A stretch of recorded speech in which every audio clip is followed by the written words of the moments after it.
Conosco através da palavra do Senhor. Amém? Boa noite, meus irmãos. Graças a Deus por estarmos aqui essa noite.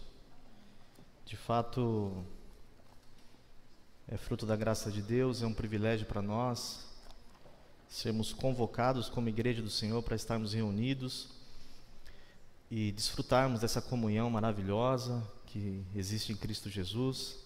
Só Deus pode proporcionar isso para nós. E sentir a presença do Espírito Santo falando aos nossos corações. E ainda em momento de adoração, nós vamos agora exultar na beleza e na dignidade de Deus exposta nas Sagradas Escrituras. Abra o seu coração, porque a palavra de Deus, ela mesmo diz que ela é viva, é eficaz, é mais penetrante do que qualquer espada de dois gumes e penetra na divisão da alma e do espírito, das juntas e das medulas, e é apta para discernir os pensamentos e intenções do coração. Então a palavra de Deus, ela é viva, ela é poderosa para nos edificar, para nos dar razões e motivos para adorarmos a Deus aqui esta noite. Gostaria que você abrisse a palavra de Deus no Evangelho de Lucas, capítulo 2, a partir do versículo 25.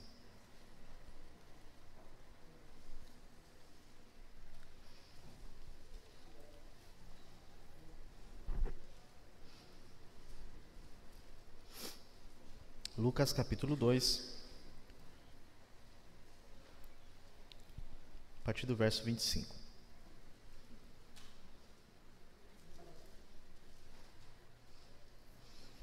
texto sagrado nos diz assim: havia em Jerusalém um homem chamado Simeão, homem este justo e piedoso, e esperava a consolação de Israel.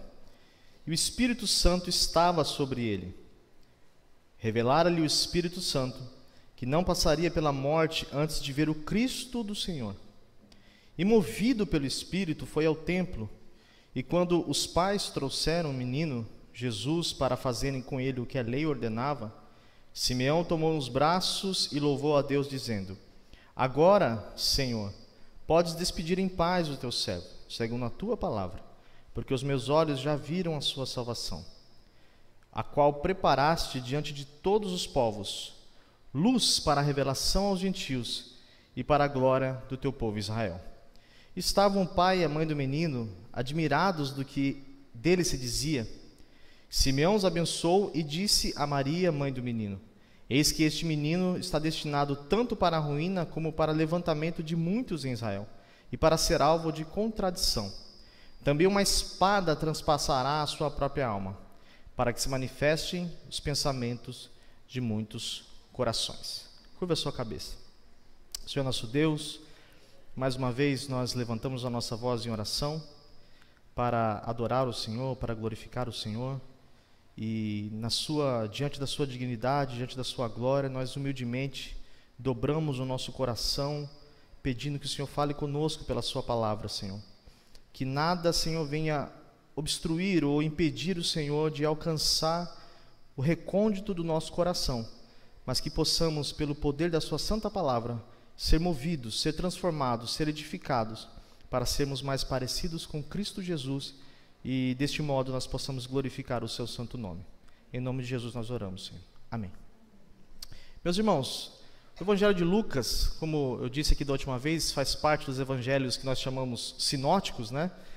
Porque ele apresenta a pessoa de Cristo numa ótica semelhante a Mateus e Marcos, mas mesmo sendo um evangelho sinótico, Lucas ele tem algumas características peculiares. Eu gostaria de destacar, antes de entrar propriamente dito no texto, algumas características deste livro e sobre o autor, para que possamos entender exatamente quem é Lucas e o que ele estava querendo dizer ao relatar a história de Simeão. A primeira coisa que nós temos que entender é que Lucas ele não foi testemunha ocular do ministério de Jesus. Diferente de outros apóstolos, na própria epígrafe do texto ou do Evangelho de Lucas, né, no epílogo, nós vamos observar que Lucas fala que ele fez uma apurada investigação acerca de quem foi Jesus Cristo e da sua obra. Lucas não acompanhou Jesus durante os seus 33 anos de ministério. que está registrado no Evangelho de Lucas aqui, foi uma investigação que ele fez, uma pesquisa meticulosa. Ele adquiriu informações e registrou após consultar pessoas que de fato foram testemunhas oculares do ministério de Jesus. Esse mesmo Lucas aqui é o Lucas que escreveu Atos dos Apóstolos. Alguns teólogos entendem que inclusive ele foi escrito na mesma época, Lucas e Atos. Inclusive, tanto Lucas como Atos foi escrita endereçada a alguém que ele mesmo chama de Ilustríssimo Teófilo.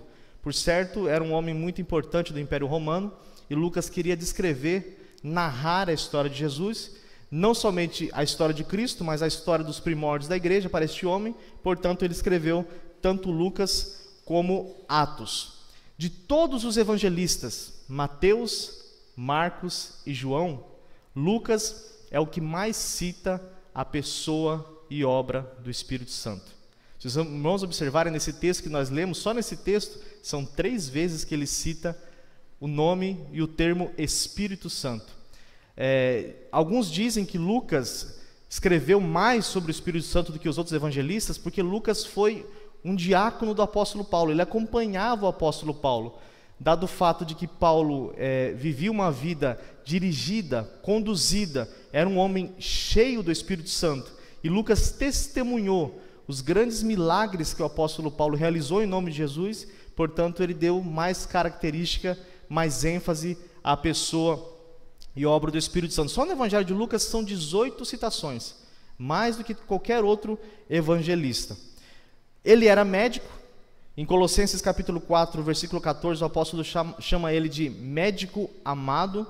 Inclusive, é uma das razões pelos quais os teólogos dizem que Lucas tinha um grego um pouco mais rebuscado.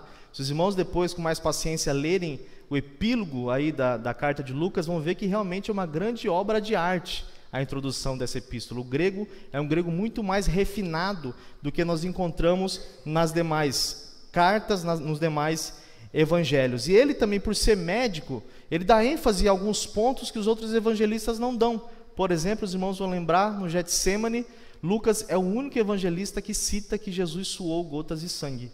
Nenhum outro evangelista cita esse momento do sofrimento do nosso Senhor, por certo, pelo fato de ele ser médico.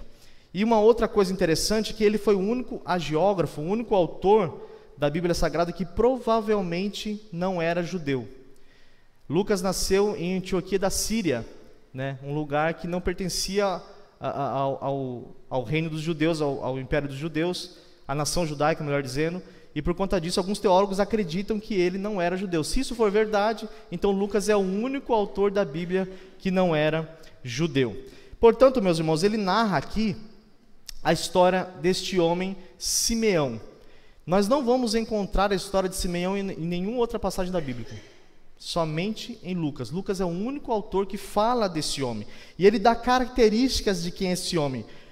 Este homem era alguém que tinha esperança, diz a Bíblia Sagrada, esperava o Messias enviado. E olha que coisa interessante, Simeão era aquilo que nós chamamos de remanescente fiel, porque o judeu, alguns, ainda que acreditassem na vinda do Messias, eles acreditavam de forma errada. Eles esperavam um Messias que fosse um governador político, um revolucionário, alguém que libertaria Israel dos sofrimentos que eram impostos pelo Império Romano. Mas Simeão, segundo o texto nos diz, era um homem que cria num Salvador.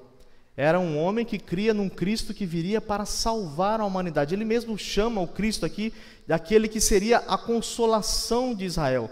Então Simeão era aqueles que nós chamamos de Israel dentro do Israel. Ele era a igreja do Antigo Testamento. Se os irmãos lerem, por exemplo, Paulo escrevendo aos Romanos no capítulo 9, ele vai dizer que nem todos de Israel são de fato israelitas. Paulo declarava que para ser o verdadeiro israelita não era simplesmente ser descendente natural de Abraão, mas tinha que ser filho da promessa, alguém que tinha uma esperança e uma fé salvífica no Cristo que havia de vir. E Simeão era um desses homens, era alguém que tinha esperança. E Lucas faz questão de salientar essa história aqui. Mas o mais interessante de todos, irmãos, ao ler esse texto, e que salta, os irmãos observaram isso, salta do texto essa verdade, é que me parece que o protagonista desta passagem bíblica não é bem Simeão. Me parece que Lucas está tentando enfatizar algumas características de Deus, ou melhor, da pessoa do Espírito Santo na vida de Simeão. Como eu já disse, 3 vezes é citada a pessoa do Espírito atuando na vida de Simeão, produzindo algumas características que nós vamos falar daqui por diante. Mas é interessante salientar também que as operações do Espírito Santo, meus irmãos, não é algo que se inicia com Jesus, ou é algo específico da Igreja Apostólica. Nós vemos a operação do Espírito Santo desde o Gênesis. Os irmãos lembram de Gênesis 1 e 2. Bereshit bara Elohim, no hebraico, né? No princípio criou Deus os céus e a terra. Versículo 2, e a terra era sem forma e vazia. O que diz o restante? E o Espírito de Deus pairava sobre a face das águas. Desde a criação, na economia da Trindade, nós já entendemos que o Espírito Santo era um agente da criação, era alguém que participou da criação. Logo nós entendemos, como João leu aqui no Salmo 104, no versículo 30, o salmista dizendo: envias o teu Espírito e renova a face da terra. Ou seja, o Espírito Santo participou desde o princípio da criação. Nós vemos, por exemplo, o agir do Espírito Santo em todo o Antigo Testamento, na qual o Espírito Santo era derramado sobre 3 classes específicas de pessoas: os reis, sacerdotes e profetas. Veja que eu não estou dizendo que o Espírito Santo era derramado somente neles, mas especialmente nos reis, sacerdotes e profetas. Por exemplo, em 1 Samuel capítulo 16, versículo 13, a Bíblia diz que quando Davi foi ungido rei de Israel, o Espírito Santo, a palavra é essa, se apoderou, se apossou de Davi, e a partir daquele dia Deus lhe mudou o coração. O Espírito Santo era derramado sobre os sacerdotes. Em Êxodo capítulo 30, do 26 ao 33, Moisés vai descrever como os sacerdotes eles eram separados para o seu ofício e para o seu ministério. Eles eram ungidos como símbolo da operação do Espírito Santo, qualificando, capacitando e dando-lhe o poder para que ele executasse esse ofício de levar Israel a cultuar a Deus de forma agradável. O Espírito Santo também era derramado sobre os profetas. Segundo Pedro capítulo 1, versículo 21, o apóstolo Pedro vai dizer que toda a Escritura ela não é de particular interpretação, mas os santos profetas, refere-se ele ao Antigo Testamento, eles falaram e profetizaram movidos. A palavra movidos no grego é telpneustos, inspirados, soprados pelo Espírito de Deus. Eles profetizavam impulsionados pelo poder do Espírito Santo de Deus. Nós vemos também o Espírito Santo operando na pessoa de Jesus. Logo no início do seu ministério, os irmãos vão se lembrar de que João Batista, quando batizou Jesus, depois de ouvir a voz de Deus dizendo: este é meu filho amado, em quem me comprazo, em quem tenho grande prazer, o Espírito Santo desceu sobre Jesus em forma corpórea de uma pomba, dando-lhe também capacitação para o Jesus homem iniciar o seu ministério. Nós vemos o Espírito Santo, por exemplo, também na vida de Jesus, na sua vida de milagres. Em Lucas capítulo 4, abra aí, vire a página da sua Bíblia, nós lemos capítulo 2, leia o capítulo 4 comigo, no versículo 14. Lucas capítulo 4, versículo 14 diz assim: então Jesus, no poder do Espírito, regressou para a Galileia, e a sua fama correu por toda a circunvizinhança, e ensinava nas sinagogas, sendo glorificado por todos. Olha o versículo 16: indo para Nazaré, onde fora criado, entrou num sábado na sinagoga, segundo o seu costume, e levantou-se para ler. Então lhe deram o livro do profeta Isaías, e abrindo o livro, achou o lugar onde estava escrito: o Espírito do Senhor está sobre mim, pelo que me ungiu para evangelizar os pobres, enviou-me para proclamar libertação aos cativos e a restauração da vista aos cegos, e para pôr em liberdade os oprimidos, e apregoar o ano aceitável do Senhor. Tendo fechado o livro, devolveu ao assistente e sentou-se, e todos na sinagoga tinham os olhos fitos nele. fitos nele. Versículo 21. Então passou Jesus a dizer-lhes: hoje se cumpriu a escritura que acabais de ouvir. Jesus estava dizendo: o Espírito Santo me ungiu, me capacitou. É por isso que Jesus fez tantos sinais e tantos milagres no poder do Espírito Santo. O Espírito Santo também agiu na ressurreição de Jesus. Mais uma vez, abra sua Bíblia em Romanos capítulo 8. Vamos ler um texto. Romanos capítulo 8, versículo 11.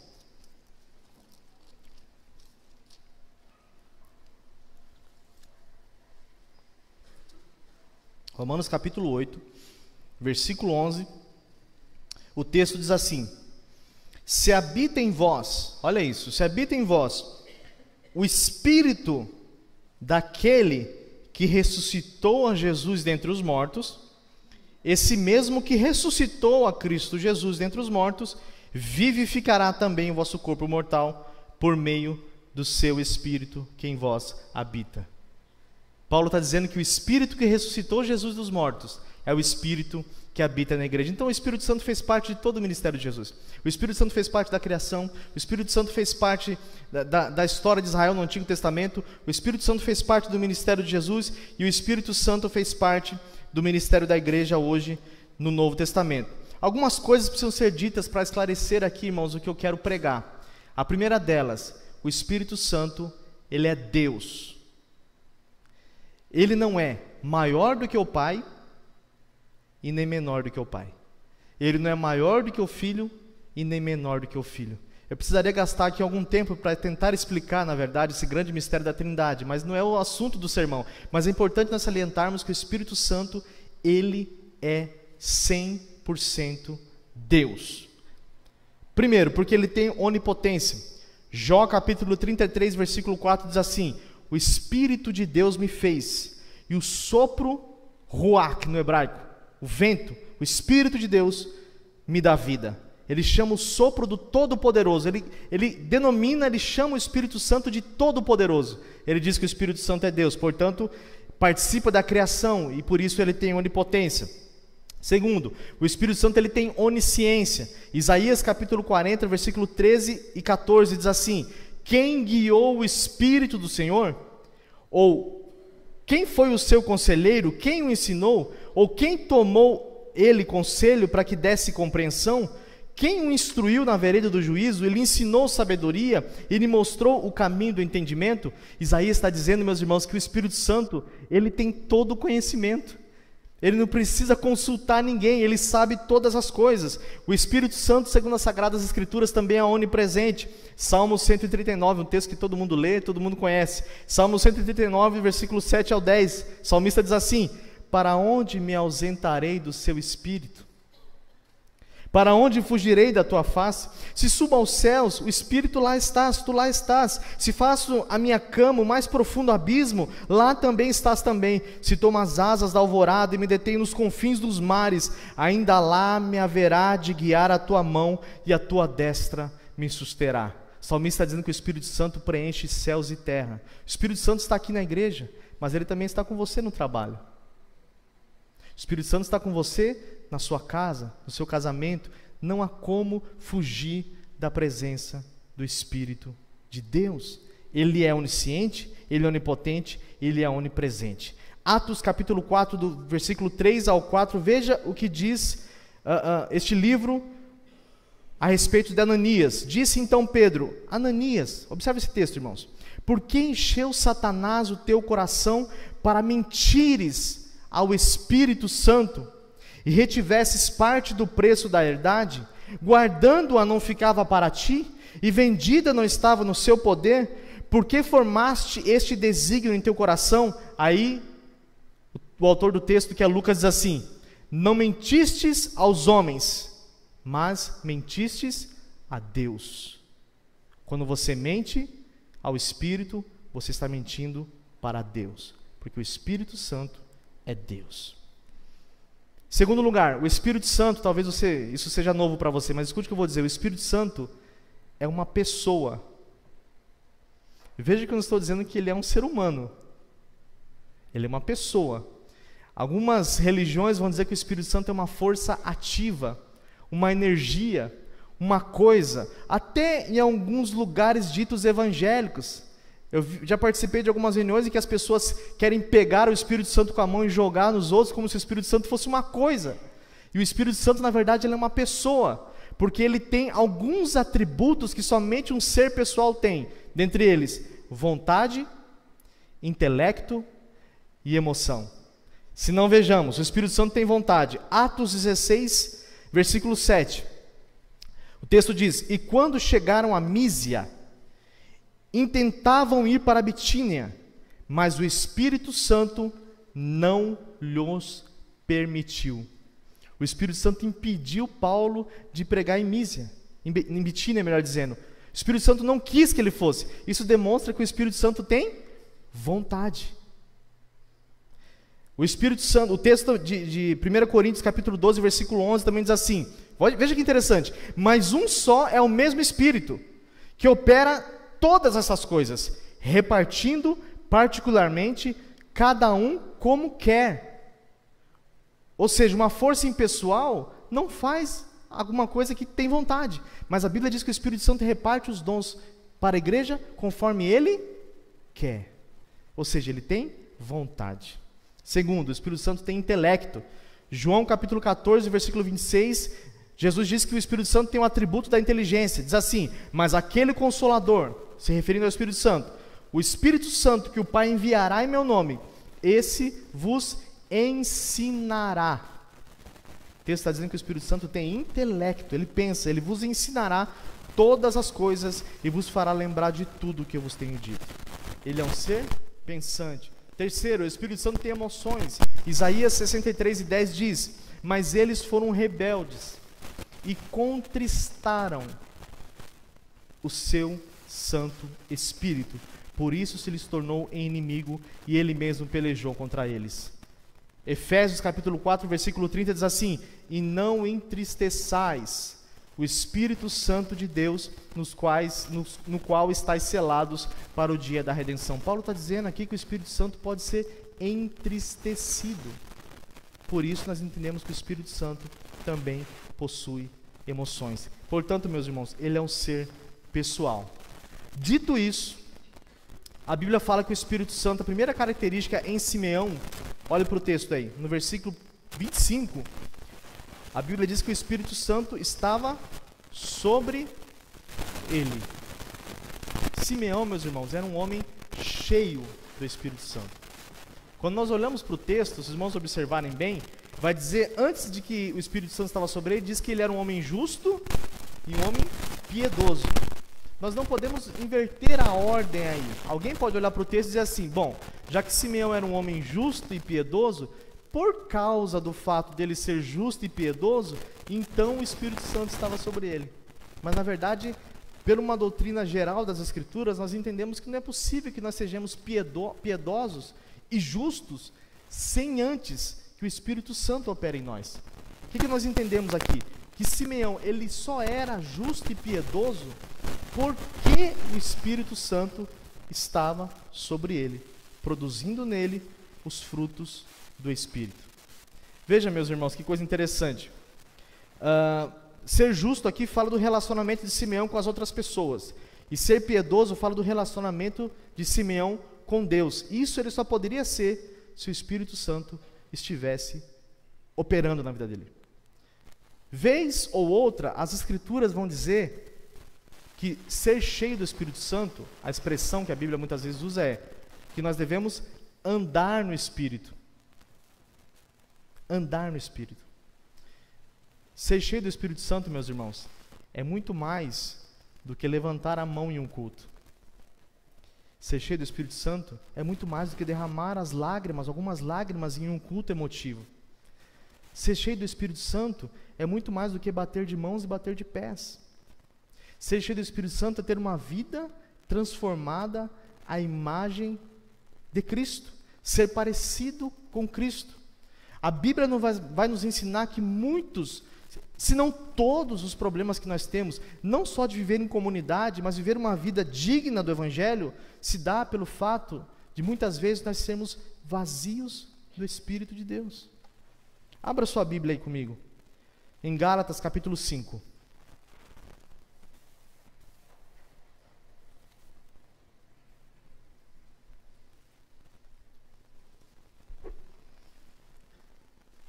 Gálatas capítulo 5. Vamos ler a partir do versículo 16. O apóstolo Paulo vai dizer assim: digo, porém, andai no Espírito, e jamais satisfarei a concupiscência da carne. Veja o que Paulo está dizendo, meus irmãos. Ele está dizendo, se você andar no Espírito, você não vai fazer os desejos da carne. Sabe por que você não consegue muitas vezes vencer aquele pecado? Porque você está vazio do Espírito Santo. Sabe por que muitas vezes nós não conseguimos orar, irmãos? Porque nós estamos vazios do Espírito Santo. Nós não conseguimos perdoar. Muitas vezes nós não conseguimos ser submissos. Não conseguimos viver em comunidade. Porque muitas vezes nós estamos vazios do Espírito Santo. Porque muitas vezes nós não conseguimos ser um bom marido, um bom esposo. Porque você não consegue, esposa, ser submissa ao seu marido e o marido amar a esposa como Cristo amou a igreja? Porque muitas vezes nós estamos vazios do Espírito de Deus. Porque nós não sentimos prazer em ler as Escrituras? Porque não existe mais, João, aquele sermão que faz o coração saltar do peito? Nós não nos movemos mais com a pregação da palavra, nada mais atinge o nosso coração? Porque estamos vazios do Espírito. Por que é que nós não sentimos compaixão das almas perdidas lá fora? Por que nós não evangelizamos? Por que nós não gastamos tempo em oração e algumas horas em jejum? Por que nós não sentimos mais prazer em Deus? Porque muitas vezes, meus irmãos, somos vazios do Espírito Santo. E se o Espírito Santo não tomar o nosso coração, se nós não andarmos no Espírito, o apóstolo Paulo está dizendo que nós vamos, por natureza, fazer aquilo que são os desejos da nossa carne. E ele vai descrever aqui quais são os desejos da carne. Vamos ver. Porque a carne milita contra o Espírito, e o Espírito contra a carne, porque são opostos entre si, para que não façais o que porventura seja o vosso querer. Mas se sois guiados pelo Espírito, não estáis sob a lei. Ora, as obras da carne são essas, são conhecidas: é a prostituição, é a impureza, é a lascívia, é a idolatria. Muitas vezes nós viemos para o culto e o nosso coração é idólatra, irmãos. Às vezes a gente vem para o culto só para que Deus faça as nossas vontades. A gente vem aqui para pedir para Deus fazer aquilo que é a nossa vontade. Nosso coração, apesar de estar num culto cristão, às vezes é pagão, é idólatra. Porque esperamos que Deus seja um gênio da lâmpada, que a gente chega aqui, esfrega a Bíblia e os milagres e os grandes sinais precisam acontecer. Paulo está dizendo que a idolatria é obra da carne. Feitiçarias, inimizades.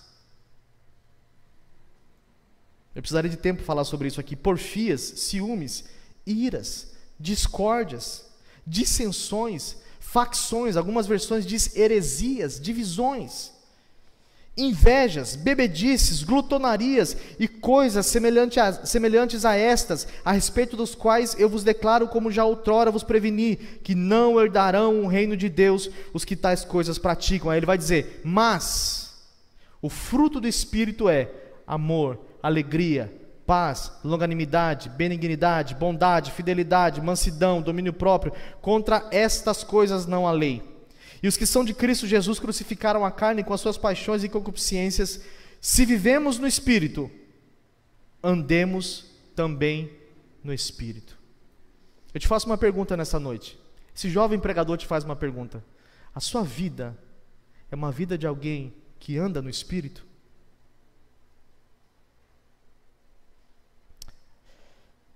Nós vivemos um momento do evangelicalismo atual, meus irmãos, em que as pessoas, elas acreditam que ser cheio do Espírito Santo é viver um frenesi, um êxtase, uma espécie de embriaguez mística. Mas o que a Bíblia nos ensina é que ser cheio do Espírito Santo é você falar a verdade, é parar de mentir, é amar a sua esposa de forma digna, é cuidar com a maneira que você se relaciona com a internet, com o seu celular, com as suas palavras, a maneira como você se relaciona como igreja, com os seus irmãos, deixar a fofoca de lado, as mentiras, uma vida de um cristão pequenino e medíocre, às vezes um cristianismo de aparência. Porque, me desculpe dizer, mas às vezes você pode enganar o conselho, você pode enganar o presidente da UMP, você pode enganar a presidente da SAF, você pode enganar qualquer um, mas não há como mentir contra o Espírito de Deus. E o que a Bíblia está nos dizendo essa noite, Simeão era justo e piedoso, porque o Espírito de Deus estava sobre ele. E nós precisamos, meus irmãos, ser cheios do Espírito Santo. A igreja não precisa de tecnologia, a igreja não precisa de invencionices ou de pragmatismo religioso para atrair as pessoas. O que a igreja precisa é do poder do Espírito Santo de Deus. Jonathan Edwards, um dos maiores pregadores que já pisou nesta terra, diz a história que ele era míope, e um dos sermões mais famosos que existem é Pecadores Perdidos na Mão de um Deus Irado. Diz a história que ele era míope, então ele pregava o sermão, ele lia o sermão dele, e ele colocou a folha de papel diante dos seus olhos, ele nem conseguia enxergar a multidão, enquanto ele lia o sermão dele, mas porque ele era um homem cheio do Espírito. Diz a história de que as pessoas se agarravam nos pilares da igreja, se enfiavam debaixo dos bancos. Tamanha era a autoridade que este homem falava pelo poder do Espírito de Deus. Houve um avivamento naquele lugar, porque ele era um homem cheio do Espírito Santo. E nós não conseguimos evangelizar a nossa própria família muitas vezes. E nós muitas vezes não conseguimos dar testemunho diante dos nossos vizinhos, na faculdade, na escola, de que nós somos cristãos. O que a igreja precisa, meus irmãos, é das operações e da intervenção do Espírito Santo de Deus. A segunda característica do Espírito sobre a vida de Simeão está no versículo 26. Leia aí comigo. Revelara-lhe o Espírito Santo que não passaria pela morte antes de ver o Cristo do Senhor.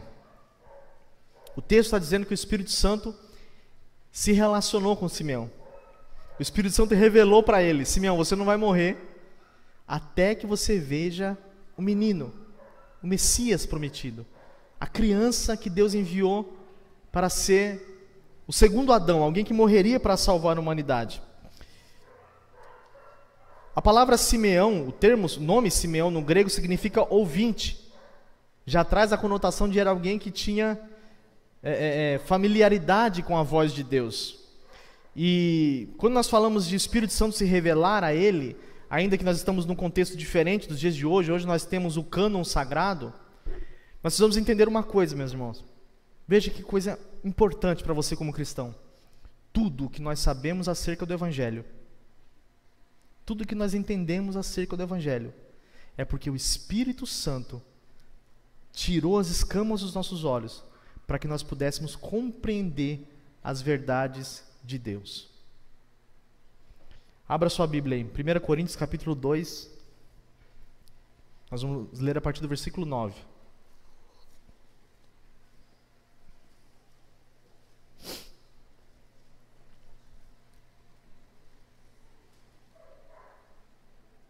O Espírito Santo se revelou para Simeão, e veja como é importante nós termos comunhão com o Espírito Santo.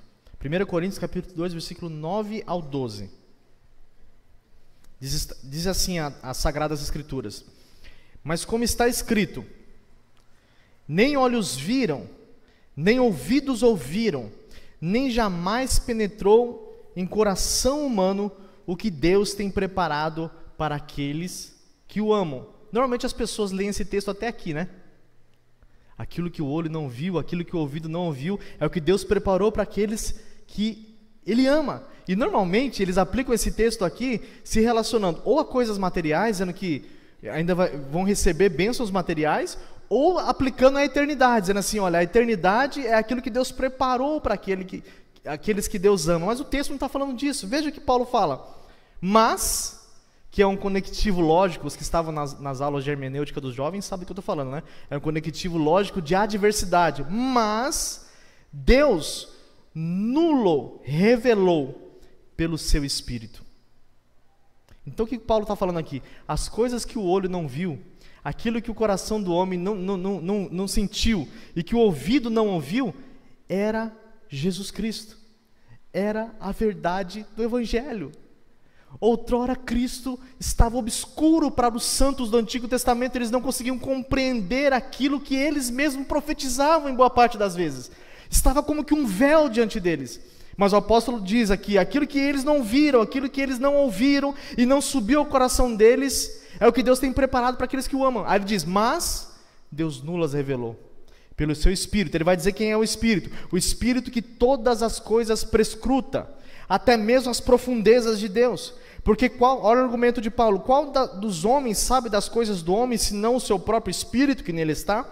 Assim também, as coisas de Deus, ninguém as conhece, senão o Espírito de Deus. Ele vai dizer, ora, nós, a igreja, não temos recebido o Espírito do mundo, e sim o Espírito que vem de Deus, para que conheçamos o que por Deus nos foi dado gratuitamente. O Espírito Santo nos revelou o Evangelho de Cristo. Não foi isso que Jesus disse? Que quando ele viesse, ele iria convencer o homem do pecado, da justiça e do juízo. Parece que eu estou vendo Jesus na cruz do Calvário, o seu corpo mutilado, maltratado, vilipendiado, uma coroa de espinhos na sua cabeça. De um lado havia um ladrão, um malfeitor, e ele dizia o que para Jesus? Se tu és o Filho de Deus, desça dessa cruz. E a Bíblia diz que por outras palavras ele zombava do nosso mestre. Mas o outro malfeitor, cujo Espírito de Deus repousou no coração dele, ao ver a epígrafe sobre o madeiro, escrito Rei dos Judeus, ele forçou sobre os seus pés o seu corpo, olhou e disse, Rei, lembra-te de mim quando entrares no teu reino. Os dois estavam na mesma condição. Os dois estavam tendo o mesmo tipo de revelação. Porque um não creu e praguejou contra Jesus, e o outro olhou para Jesus e viu nele o Salvador. Como alguém, meus irmãos, pode olhar para um homem catavélico na cruz do Calvário, ferido, e ainda assim dizer, tu és o Rei, senão pelo Espírito de Deus? O apóstolo Paulo vai dizer, ninguém pode dizer que Jesus é o Senhor, se não for pelo Espírito Santo. Se você reconhece Cristo como Salvador essa noite, é porque o Espírito Santo tirou o coração de pedra e revelou para você, colocando um coração de carne. Seja grato a Deus. Você por você mesmo jamais conheceria o Evangelho. O intelecto humano não pode compreender o Evangelho. O Evangelho é loucura, diz o apóstolo Paulo, para os que perecem, mas para aqueles que receberam gratuitamente, pelo Espírito de Deus, é graça e é poder de Deus. O Espírito Santo se revela. Veja, irmãos, nós temos que orar quando nós evangelizamos. Nós vamos evangelizar uma pessoa, não é a persuasão humana. Os que pregam aqui sabem do que eu estou falando, não é a oratória do homem que pode mover um coração. Não é o intelecto do homem que pode persuadir um pecador. O que a igreja precisa é do poder do Espírito Santo, para que quando você anuncie Jesus Cristo, as barreiras sejam quebradas, os corações sejam despedaçados, e que você possa levar a mente das pessoas cativa à obediência a Jesus Cristo.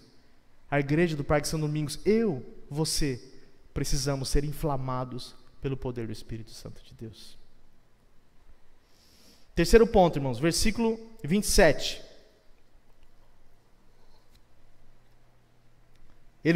O texto diz assim, movido pelo Espírito, foi ao templo, e quando os pais trouxeram o menino Jesus para fazerem com que a lei ordenava, Simeão, tomando os braços, louvou a Deus, dizendo. Veja, o texto diz que o Espírito Santo moveu Simeão.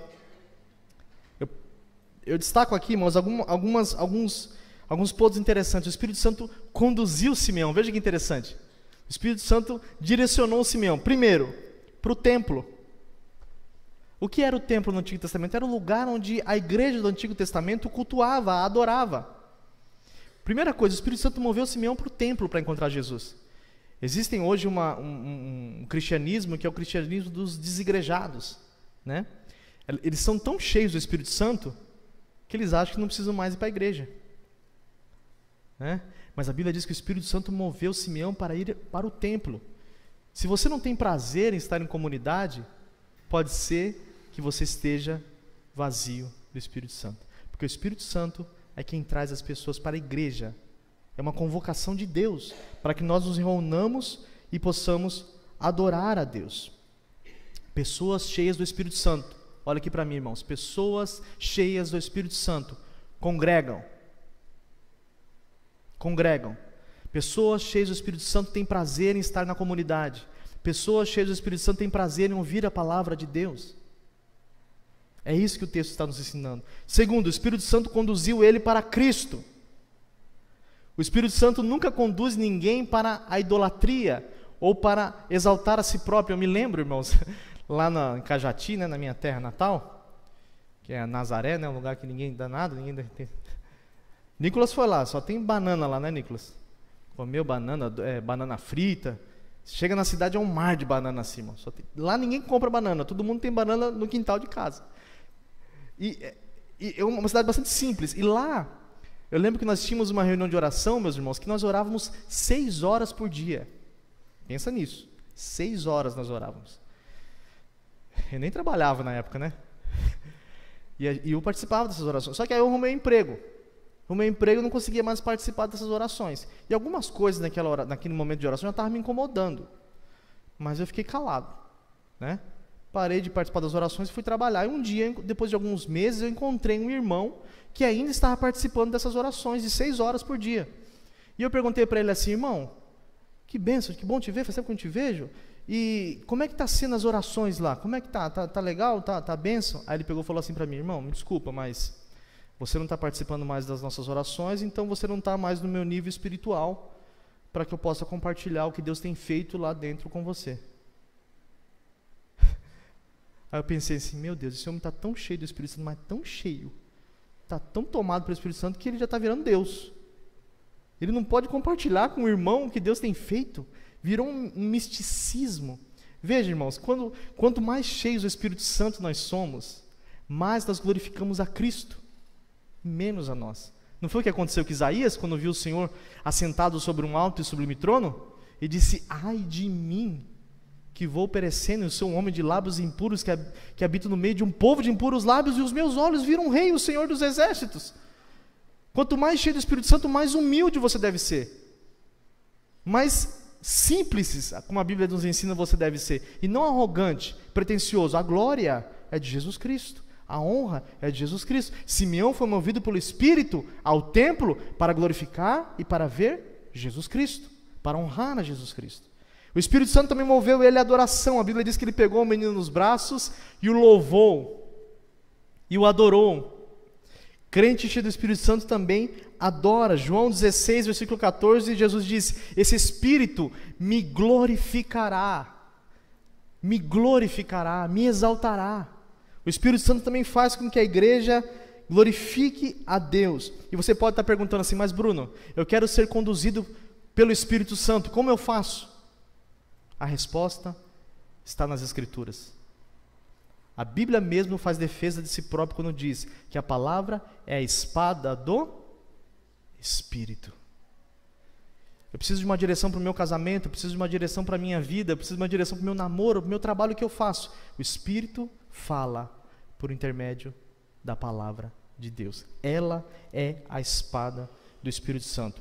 João capítulo 14, versículo 26, diz assim: mas aquele Consolador, o Espírito Santo, que o Pai enviará em meu nome, esse vos ensinará todas as coisas e vos fará lembrar de tudo quanto vos tenho dito. Onde está o que Jesus nos disse, irmãos?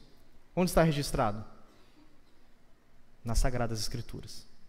É por aqui que nós sabemos quais são as palavras de Deus, qual é o propósito de Deus, e é por aqui que o Espírito Santo nos ensina. Pessoas cheias do Espírito Santo amam ler a Bíblia.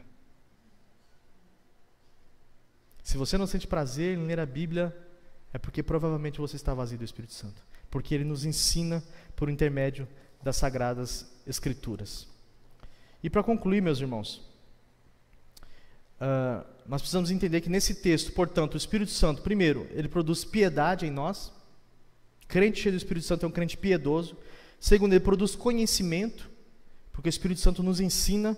E terceiro, o Espírito Santo nos produz direção. Ele nos conduz, ele nos direciona para lugares que glorificam a Deus. A título de aplicação do que nós ouvimos aqui esta noite, eu gostaria de fazer 3 aplicações. A primeira delas, nós precisamos orar pedindo mais do Espírito Santo. Jesus diz assim em Lucas capítulo 11, versículo 11 ao 13: E qual pai de entre vós que seu filho lhe pedir pão lhe dará uma pedra?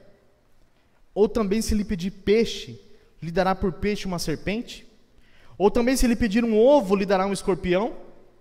Aí Jesus diz: Se vós, sendo maus, sabeis dar boas dádivas aos vossos filhos, quanto mais não dará o Pai Celestial, o Espírito Santo, àqueles que lhe pedirem. A Bíblia está nos ensinando: você quer mais do Espírito Santo? Então pede. Nós pedimos tantas coisas para Deus, irmãos, né? Pedimos para desempregado, não está dizendo que está errado, está certo. Está desempregado, perde emprego. Está solteiro, pede uma namorada, né? Para casar, para ter uma vida conjugal. Tá doente, pede a cura. Tudo isso é muito bom, mas muitas vezes nós esquecemos de pedir para que Deus nos encha do Espírito Santo. Veja que Paulo, aos Efésios, ele diz assim: não vos embriagueis com vinho, mas enchei-vos do Espírito Santo. Ele está dizendo: seja dominado pelo Espírito Santo. Peça do poder do Espírito Santo. Hoje, em vez de pedir alguma coisa material ou uma bênção, peça para que Deus faça de você um crente cheio do Espírito Santo, dirigido pelo Espírito Santo. Lá no seu trabalho você vai ser uma pessoa diferente, você vai lidar com a obediência de forma diferente, com a submissão de forma diferente, você vai trabalhar com o dinheiro do seu chefe de forma diferente, você vai lidar com as pessoas de forma diferente, você vai ser um marido diferente, você vai ser uma esposa diferente, um filho diferente, um crente diferente, porque quando o Espírito Santo toma a vida de uma pessoa, essa vida é transformada à semelhança de Jesus Cristo. Então peça. Porque Deus, sendo pai, se um pai mau sabe dar coisas boas para o seu filho, o pai bom, que é o pai perfeito, Jesus Cristo, também nos dará o Espírito Santo àqueles que pedem. Segundo, nós devemos ler a Bíblia, porque é por intermédio dela que o Espírito Santo nos orienta. As pessoas hoje, meus irmãos, elas estão buscando profetas. Não sei se os irmãos já viram isso, mas pessoas que até fazem aquela ligam, né, para disque profeta, já viu isso aí? Tem uns lugares que é assim, disque profeta, você está com uma rádio, nos rádios hoje tem muito isso, né? A pessoa está passando por uma dificuldade, ela liga lá, e o profeta profetiza uma palavra para ela. Há um tempo atrás, eu estava dando carona para um irmão, e esse irmão, já vou terminar, irmãos, esse irmão me contou uma história. Ele disse que o filho dele, adolescente, estava querendo desviar da igreja.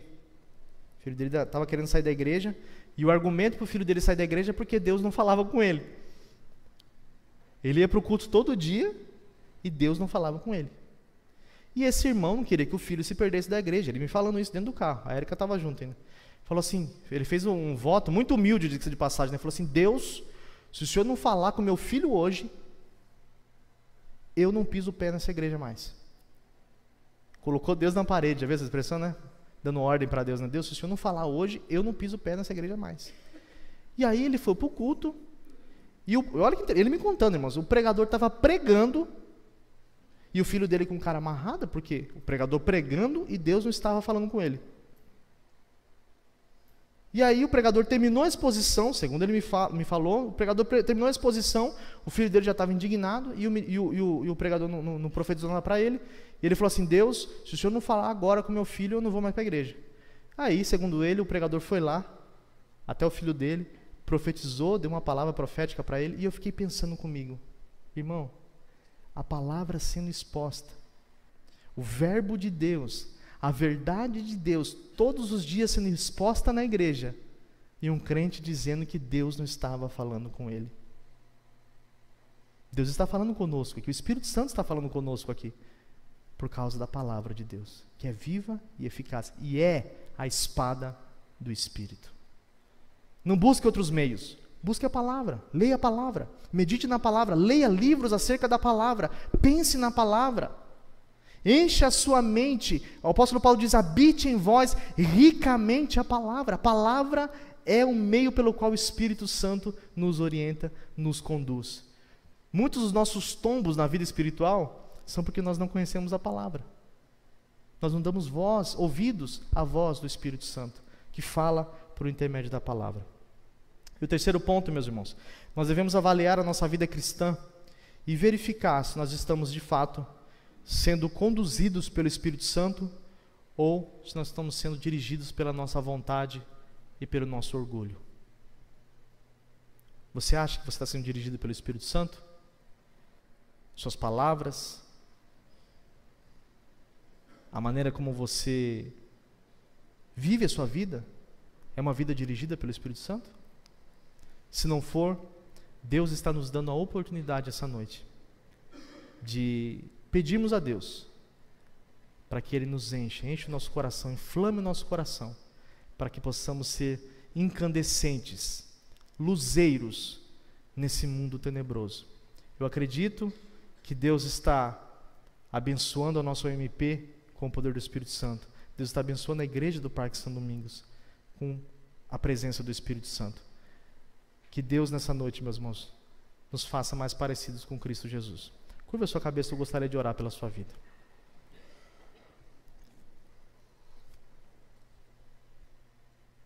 Senhor nosso Deus, nós queremos Te glorificar, Senhor. Nós queremos Te agradecer, porque o Senhor é bom e a Sua misericórdia dura para sempre. E assim como este homem, Simeão, Senhor, Sua palavra diz que o Espírito Santo estava sobre ele. O Espírito Santo se revelou a ele. O Espírito Santo conduziu a ele. Nós queremos também pedir ao Senhor que, por intermédio do Seu Espírito, o Senhor dirija as nossas vidas. Que nós possamos ser cheios do Espírito Santo, Senhor. É o desejo do nosso coração. Não permita, meu Deus, que nós criemos obstrução ou empecilhos para que o Senhor, pelo intermédio do Seu Espírito, trabalhe nas nossas vidas. Que o Senhor levante homens e mulheres aqui nesta igreja, Senhor, que sejam de fato luzeiros nesse mundo tenebroso, que sejam inflamados pela unção do Seu Espírito, sejam cheios da Sua graça, Senhor, para evangelizar, para anunciar as boas novas, assim como o Senhor foi ungido para proclamar as boas novas, que o Senhor derrame sobre nós também o Seu Espírito Santo, para que possamos com autoridade, Senhor, pregar o Teu Evangelho, viver uma vida piedosa, e todos os atos da nossa vida, Senhor, sejam conduzidos, dirigidos e direcionados pelo Seu Espírito Santo, que como a Sua palavra nos ensina, nós possamos andar no Espírito, ser conduzidos, ser tomados e dirigidos pela terceira pessoa da Trindade. Por isso nós oramos e Te agradecemos em nome de Jesus. Deus, abençoe os irmãos.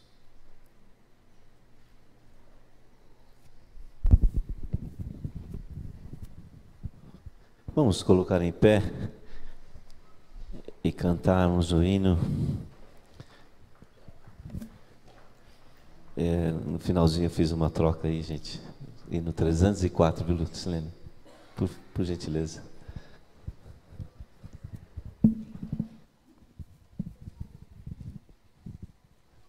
Hino 304.